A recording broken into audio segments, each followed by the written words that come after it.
O terremoto de 1755 foi a maior calamidade de que Lisboa conserva memória.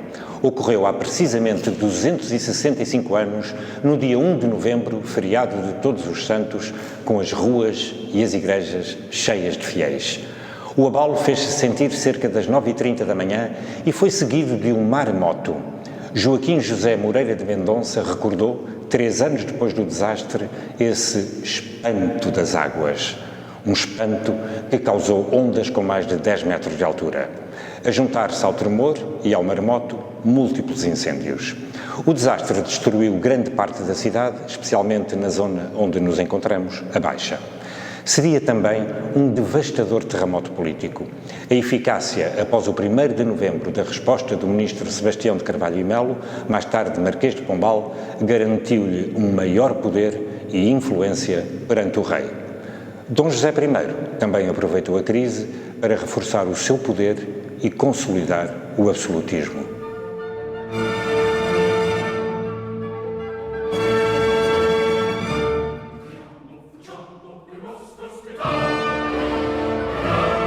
O sismo de 1755 foi também um enorme desastre cultural.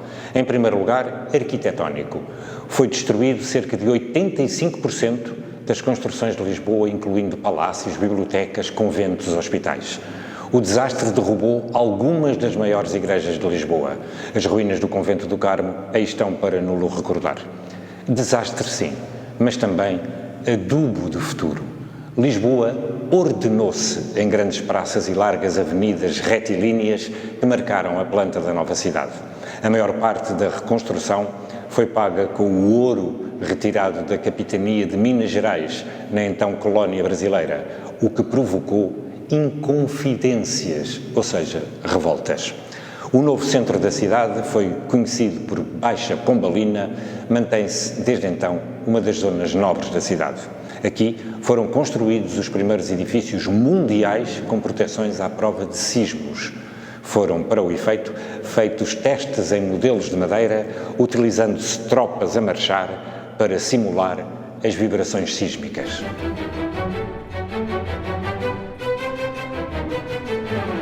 Uma das maiores calamidades culturais provocadas pelo sismo de 1755 foi a destruição do vasto e riquíssimo Arquivo Real. O Palácio Real, que se situava onde hoje existe o Terreiro do Paço, foi destruído e na sua biblioteca perderam-se 70.000 volumes, entre eles preciosos documentos relativos à exploração oceânica, e perderam-se também centenas de obras de arte, incluindo pinturas de Tiziano, Rubens ou Correggio. Os contemporâneos foram sensíveis a isto.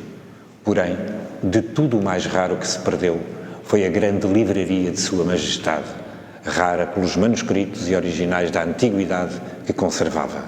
Perda, sem dúvida, lamentável para os sábios, diz-nos um documento de 1782.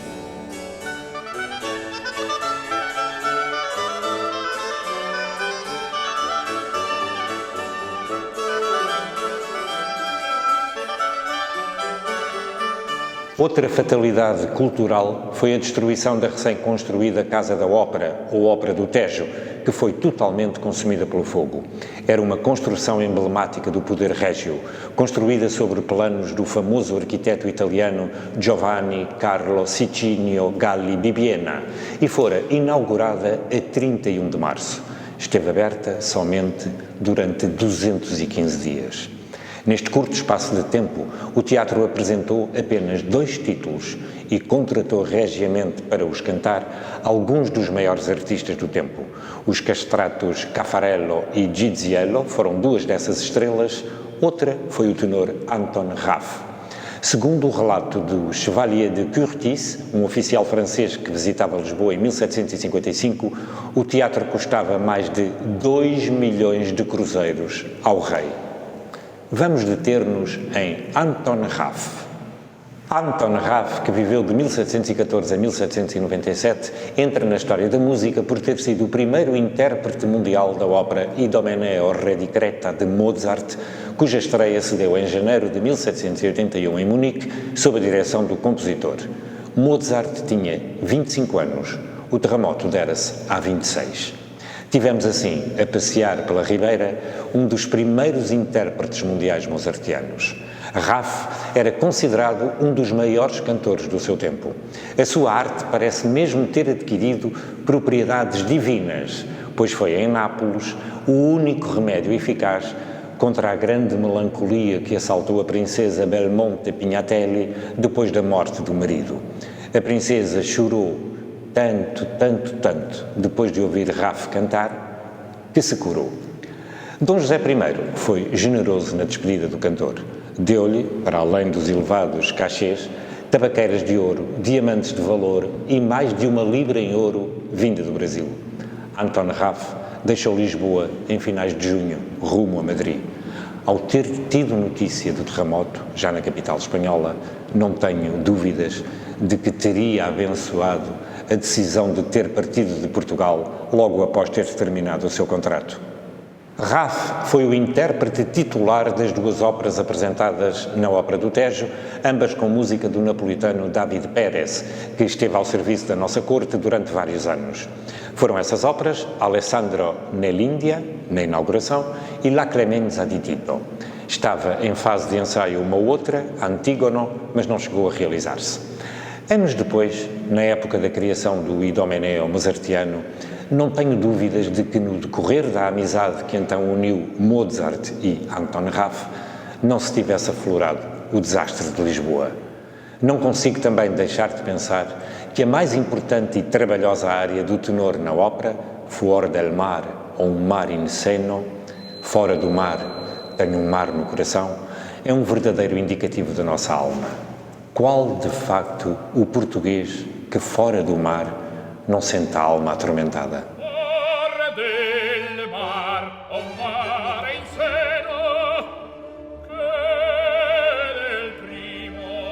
Os libretos das 2 únicas óperas que subiram à cena na Ópera do Tejo eram de Metastasio.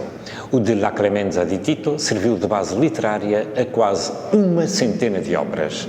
Um texto, naquela época, era utilizado as vezes que fosse necessário e pelos mais variados compositores. Marcos Portugal também musicou este mesmíssimo libreto. Uma das últimas obras de Mozart foi precisamente a ópera La Clemenza di Tito, e ele utilizou uma adaptação do mesmo texto que se ouviu à beira-tejo na nossa Real Casa de Ópera. A ópera de Mozart conserva o ambiente em que se teria ouvido muitas das récitas no Palácio Real. Escrita para a coroação do imperador Leopoldo II como rei da Boémia, foi estreada em setembro de 1791, nos finais do século. Quando a música atingia o esplendor clássico, Mozart ressuscitava um tempo anterior, o do esplendor da ópera séria barroca.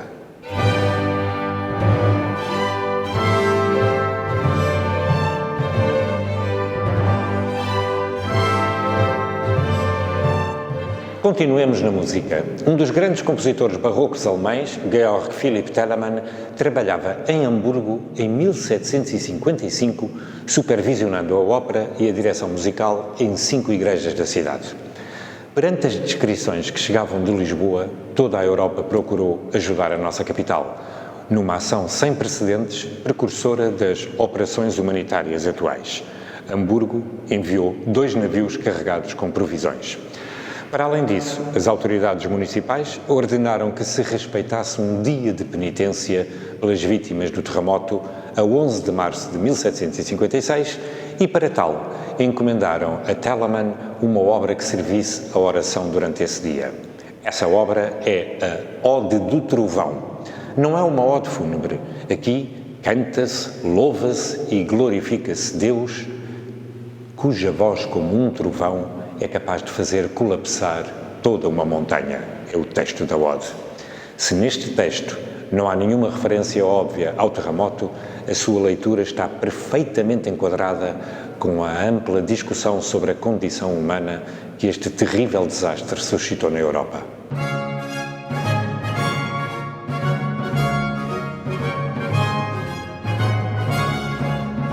O sismo de 1755 também marcou o nascimento da sismologia moderna. Immanuel Kant, então ainda um jovem e quase desconhecido filósofo, dedicou ao tema do terremoto 3 publicações. e fê-lo logo em 1756. Teve uma das primeiras tentativas sistematizadas a tentar explicar os sismos através de causas naturais, em vez de causas sobrenaturais. De acordo com o filósofo Walter Benjamin, os apontamentos de Kant sobre o assunto representam provavelmente o início da geografia científica na Alemanha. As reações não afetaram apenas as ciências. A fé também teve algo a dizer.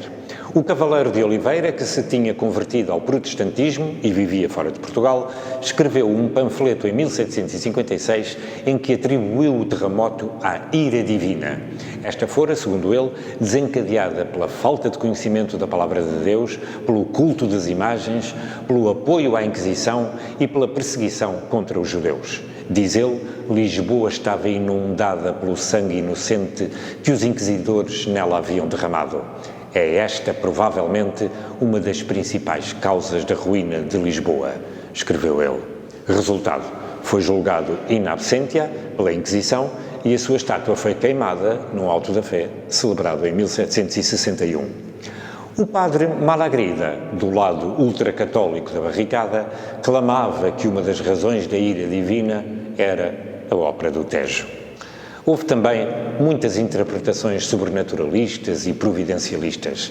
O místico e visionário sueco Emanuel Swedenborg, por quem Jorge Luís Borges se fascinaria no século XX, viu na tragédia de Lisboa o sinal esperado para lançar as bases de uma nova igreja.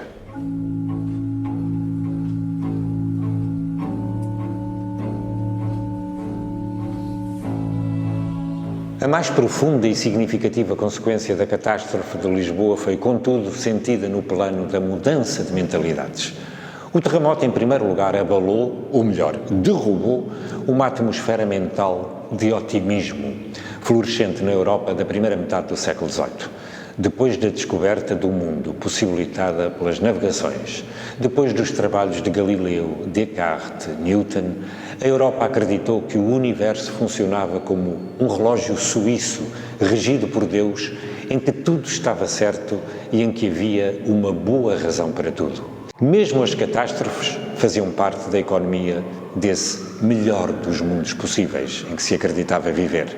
Os meios intelectuais europeus viviam sob a poderosa influência das concepções desenvolvidas por duas obras da primeira metade do século XVIII, os Ensaios de Teodiceia, de Leibniz, escrito em 1710, e Um Ensaio sobre o Homem, de Alexander Pope, de 1734.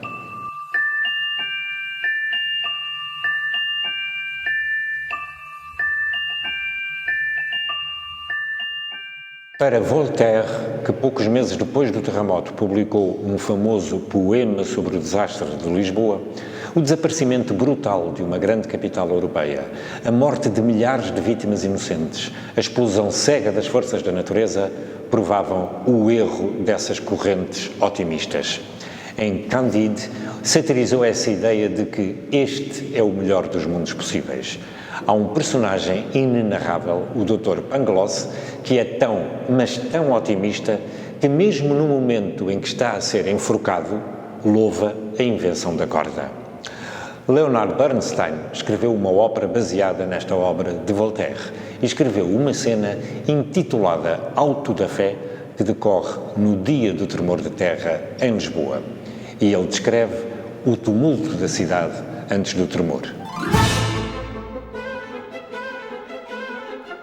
E aqui, o maestro e compositor norte-americano esconde uma célula musical que ele mandou vir de Portugal. Ouçam lá, nesta complexidade musical toda, o nosso Ó Malhão Malhão.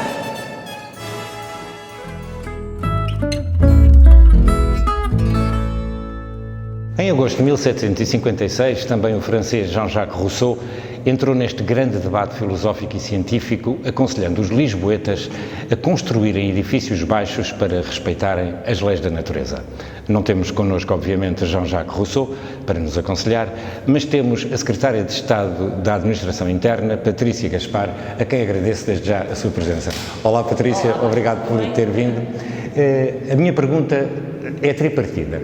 Se houvesse um desastre como o de 1755, nos dias de hoje, o que é que nós poderíamos fazer para nos proteger a nós e aos nossos vizinhos, dado que estamos numa freguesia com gente com uma idade bastante avançada, grande parte dela.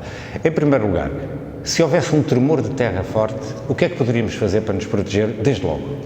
Ora bem, se houvesse um tremor de terra agora, aquilo que as pessoas devem fazer é ter um comportamento adequado.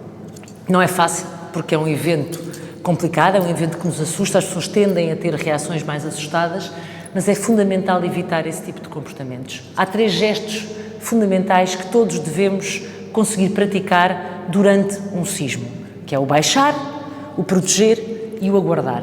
Ou seja, baixar, tentar proteger as partes do corpo mais sensíveis, normalmente a cabeça e a zona do tronco, que é onde nós temos os nossos órgãos vitais, e esperar que o evento termine. Tudo isto parece fácil assim dizendo, o que é um facto é que a maior parte das pessoas hoje em dia não tem memória histórica de ter sentido um sismo. O problema é que, como nós costumamos dizer, não é uma questão de se, é uma questão de quando, porque vai haver um sismo em Lisboa, nós não sabemos é quando é que ele vai haver. E a pior coisa que nós podemos ter é medo, porque o medo paralisa-nos, o medo não nos deixa pensar, não nos deixa reagir como deve ser. E, portanto, o grande conselho que eu gostaria de deixar é que as pessoas tenham não uma postura de medo, mas uma postura de consciência. Consciência de que o risco existe, consciência de que eu tenho que estar preparado. E há aqui 2 fatores críticos de sucesso para a nossa autoproteção. O conhecimento, o saber que isto pode acontecer, e a preparação. A preparação significa eu treinar, eu pensar no assunto, numa lógica familiar, numa lógica de sociedade, numa lógica de trabalho, nos sítios onde eu normalmente convivo. Há 3 grandes momentos que nós costumamos identificar no que diz respeito à preparação para o sismo.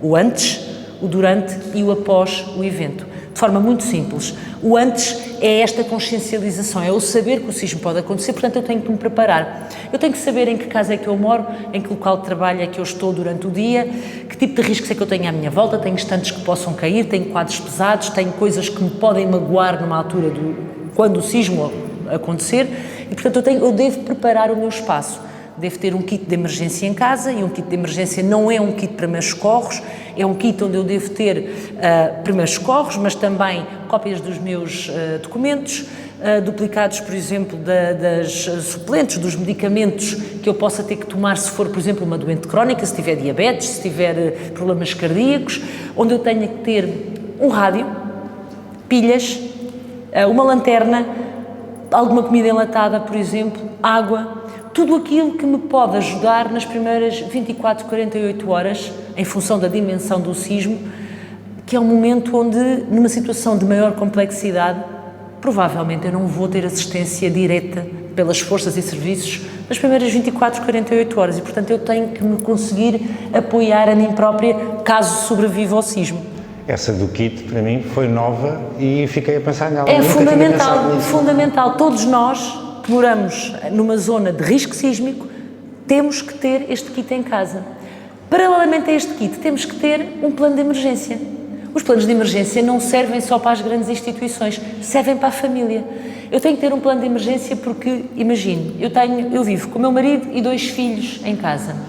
Se houver um sismo a meio do dia, uma das coisas que nós sabemos que vai acontecer, muito provavelmente, é não termos comunicações nas primeiras horas. Se eu não tiver comunicações, como é que eu sei onde é que eles estão? Como é que nós nos reencontramos? Ter um plano de emergência familiar ajuda a ter estas coisas pensadas, saber onde é que são, onde é que é o meu plano A de reencontro, se o plano A de reencontro estiver destruído, qual é o plano B, onde é que nós nos vamos encontrar, como é que nos vamos reagrupar e, portanto, este plano de emergência é absolutamente crítico, pode fazer uma diferença enorme porque eu não vou conseguir falar com eles muito provavelmente e, portanto, é um fator de tranquilização e é um fator importante no reagrupamento. E, portanto, isto é o que eu devo fazer antes, durante o sismo, aquilo que já tínhamos conversado, o baixar, o proteger e o aguardar, esperar que o sismo passe. Reações, peço desculpa pela expressão, disparatadas, de desatar a correr durante o sismo, enfiar-me num elevador, eu estou a pôr-me em risco, estou a acrescer, estou a aumentar o risco que impende sobre mim. E, portanto, uma postura tranquila, aguardar. Quando o sismo terminar, então, se eu estiver no interior de uma habitação, tentar sair, caso seja possível. Se estiver no exterior, eu devo resguardar-me e ir para locais abertos, onde não haja objetos exteriores que me possam magoar ou que podem cair, porque mesmo que esse sismo tenha acabado, sabemos que há sempre a hipótese de uma réplica. O momento a seguir ao sismo é aguardar por indicações, evitar andar a deambular pelas ruas, procurar manter-me num sítio seguro e, sobretudo, respeitar as indicações que as forças e serviços de segurança me vão começar a dar necessariamente.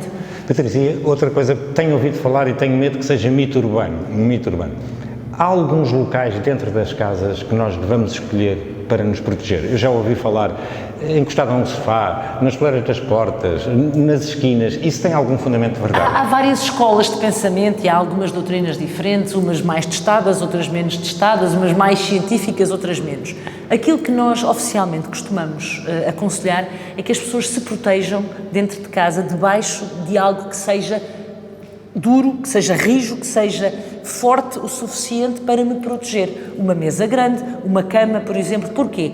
Aquilo que normalmente mais magoa as pessoas, do ponto de vista físico, são os objetos que nos caem, são bocados de teto que podem cair e, portanto, a cabeça, não é, que é uma parte muito frágil do nosso corpo, deve estar protegida. Se eu conseguir proteger-me debaixo das zonas da casa onde existe uma maior, um reforço estrutural, como são as ombreiras das portas, por exemplo, as zonas de vigas reforçadas, eu aí estou mais segura. Se além disso eu ainda conseguir ter um objeto forte que me consiga proteger, melhor ainda. Ou seja, estas são as zonas, portanto, zonas de infraestruturas reforçadas na casa e preferencialmente conseguirmos juntar isto a objetos, camas, mesas, que me possam proteger no caso dos objetos caírem, para evitar que me caiam em cima. Portanto, basicamente é arranjar locais seguros dentro da casa. E se eu tiver pensado nisto antes, eu já sei para onde é que devo ir.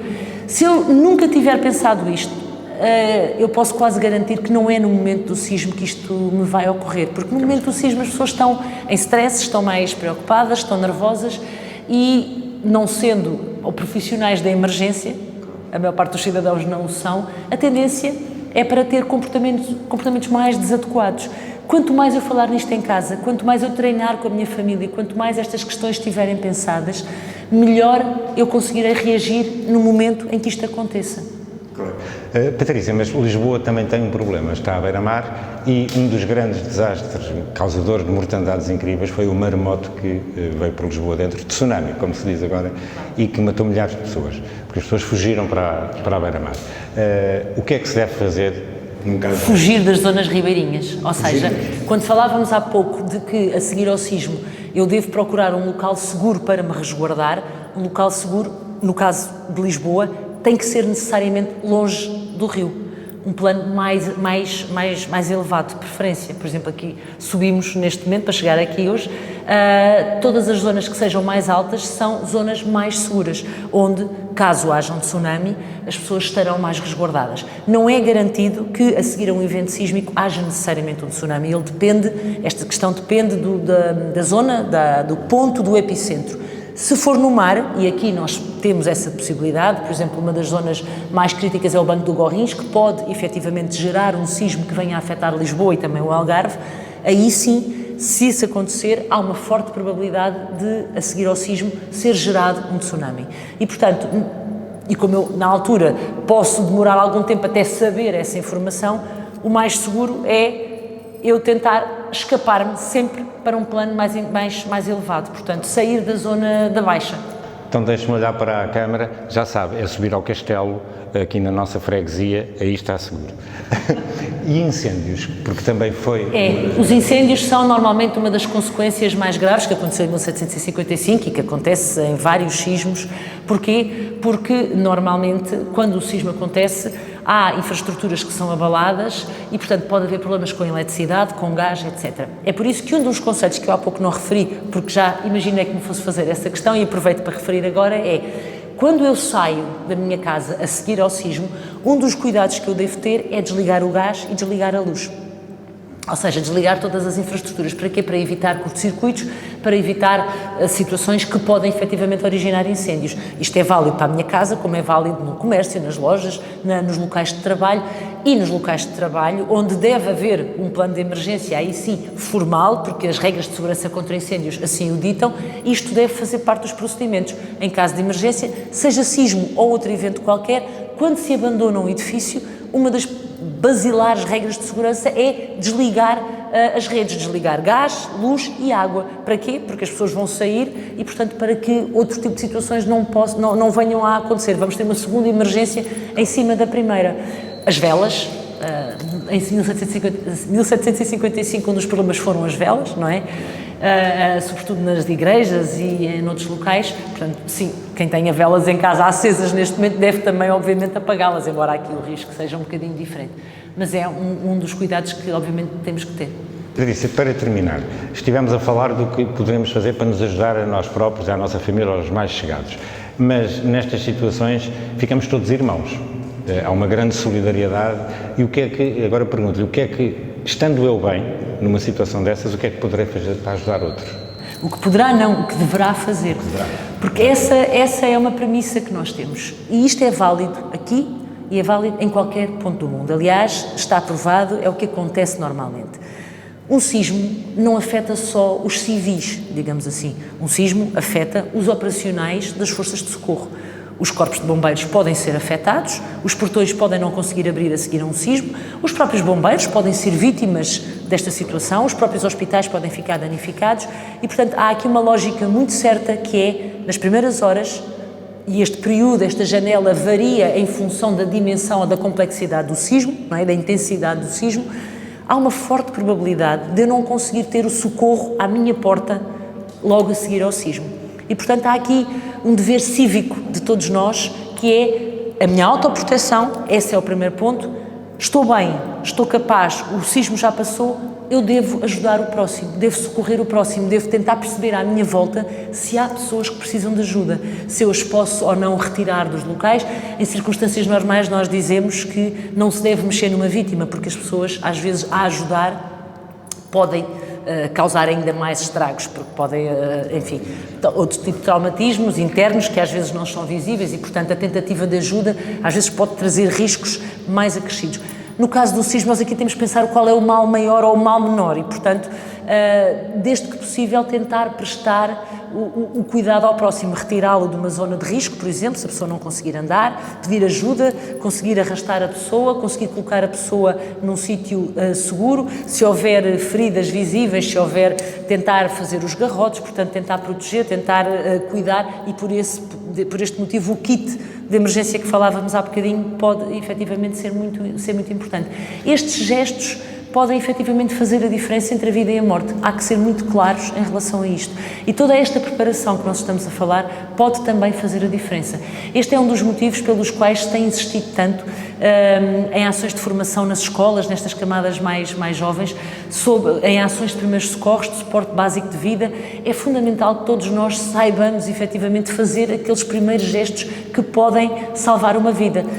Tapar uma ferida, fazer um garrote, enfim, identificar estes pequenos sinais que numa situação extrema, como é o caso de um sismo, em que efetivamente eu posso não ter os bombeiros à minha porta ao fim de 5 ou 10 minutos, se eu ficar bem, eu posso de facto fazer a diferença aos meus vizinhos, às pessoas que estão ao meu redor. Uma última questão em relação a isto. Nós, neste momento, no momento histórico em que vivemos, estamos muitíssimo mais bem preparados do que os habitantes de 1755. Há algum canal fiável? O Estado está preparado para nos dar informação logo a seguir ao desastre? Há um terremoto. Os cidadãos têm algum posto, televisão, rádio, onde possam ouvir na net? Isso está preparado para dar logo informação às pessoas? Está previsto. Existe um instrumento muito importante, no qual eu tive o privilégio de participar, que é o Plano Especial de Emergência de Risco Sísmico para a Área Metropolitana de Lisboa e Concelhos Limítrofes. Este plano é um instrumento operacional que não visa a população, os cidadãos, mas visa habilitar e preparar as forças de socorro para reagir perante uma situação deste género. E tocou num aspecto crítico, é a informação ao público. Sabendo eu que posso ter um colapso grande naquilo que são os canais tradicionais de comunicação, como é que eu vou passar esta informação às pessoas, não é? E isto é aquela resposta, a million dollar question, não é? Como é que eu vou fazer isto? Vamos ter que usar todos os canais que no momento estejam disponíveis. Nós sabemos por estudos que existem que, por exemplo, a internet é algo que recupera com alguma facilidade. Aconteceu nos últimos locais onde houve grandes sismos, os mecanismos relacionados com a net conseguiram ter uma recuperação muito rápida, apesar de tudo. E, portanto, nós envolvemos na elaboração deste plano e em todos os testes que têm sido feitos a seguir, nomeadamente os grandes exercícios que elaboramos, envolvemos sempre as operadoras de telecomunicações para que elas também possam estar envolvidas nesta questão. Portanto, há um aspecto que há uma probabilidade de rapidamente eu conseguir recuperar a questão da informação online, portanto, das redes de internet. As televisões, fundamentais, e os rádios. Lembra-se que eu lhe falei que uma das coisas que deve estar no kit de emergência é um rádio a pilhas, onde eu consigo obter ou aceder não só aos canais FM, mas também aos canais de banda baixa. E, portanto, este é um canal que, à partida, poderá ser usado para a passagem deste tipo de informações, portanto, informações às pessoas. As pessoas devem ligar os rádios, pôr as pilhas e tentar encontrar um canal onde estas informações estejam a ser passadas. E, portanto, temos ainda outros mecanismos que são os mecanismos cara a cara. A passagem de carros na rua com mecanismos de alta voz, onde eu possa dar informações às pessoas, porque este plano, sendo um plano supradistrital, ele depois deve ser operacionalizado ao nível das câmaras municipais, planos especiais de emergência e ao nível das juntas de freguesia. As juntas de freguesia têm, na resposta a uma situação deste género, um papel absolutamente fundamental e daí ser tão importante que façam parte também destes trabalhos ao nível local, quer da elaboração dos planos, quer depois no teste a estes planos. Os exercícios são uma ferramenta crítica neste enquadramento, porque é aquilo que nos permite testar no terreno aquilo que eu pensei em gabinete quando estava a fazer um plano. Um plano muito bonito posto numa prateleira não nos serve rigorosamente para nada. Pelo contrário, pode-nos transmitir uma falsa sensação de segurança, até em termos institucionais, que é pensar, ok, fiz o meu plano, tenho ali guardado, estou descansado. Não. Os planos ao fim de 15 dias podem estar desatualizados e, portanto, eles têm que ser revistos e revisitados e treinados, praticados, preferencialmente envolvendo a população civil nestes testes, nestes simulacros, para que sintam que os mecanismos existem, que estão pensados e que possam treinar, porque é aí que eu vou descobrir as minhas fragilidades e então depois corrigi-las antes que a situação real efetivamente aconteça. Patrícia, eu agradeço-lhe imenso este esclarecimento, acho que serviu imenso, porque me serviu a mim, aprendi várias coisas, portanto não tenho dúvidas que servirá a quem nos está a ver. Mas eu tenho uma pergunta marota para lhe fazer. Diga. Que é, se eu lhe desse a possibilidade de fazer uma viagem no tempo, onde é que iria ou com quem iria falar? No tempo? Oh meu Deus! Uma viagem. Está à espera que eu diga que ia assistir ao sismo de 1755. Não sei, é uma pergunta muito difícil de responder, porque nunca tinha pensado nela, mas de facto viajar no tempo é uma das coisas que tanta gente tentou durante tantos anos. Não sei, era interessante tentar assistir ao que aconteceu em Lisboa, de facto, em 1755, muito interessante, porque acho que foi um momento de viragem na nossa cidade e um momento crítico, apesar dos aspectos negativos que teve. Talvez fosse assistir ao sismo de 1755, acho que ia ser muito enriquecedor, até do ponto de vista pessoal, mas também profissional. Permita-me só deixar aqui uma nota final também, que é recomendar a todos os que nos vejam e que assistam a estas breves linhas, que visitem o site www.aterratreme.pt. Tem toda a informação que nós falámos agora. O que é que eu devo fazer antes, o que é que eu devo fazer durante, o que é que eu devo fazer depois. Tem até os templates para elaborar um plano de emergência familiar, tem a lista de referência para o que é que eu devo ter no meu kit de emergência em casa. É uma boa ajuda. www.aterratreme.pt. Muito obrigado por esta conversa. Obrigada, foi um gosto. E até à próxima. Até à próxima. Tá, Diogo? Obrigadíssimo. Acho que foi ótima a conversa.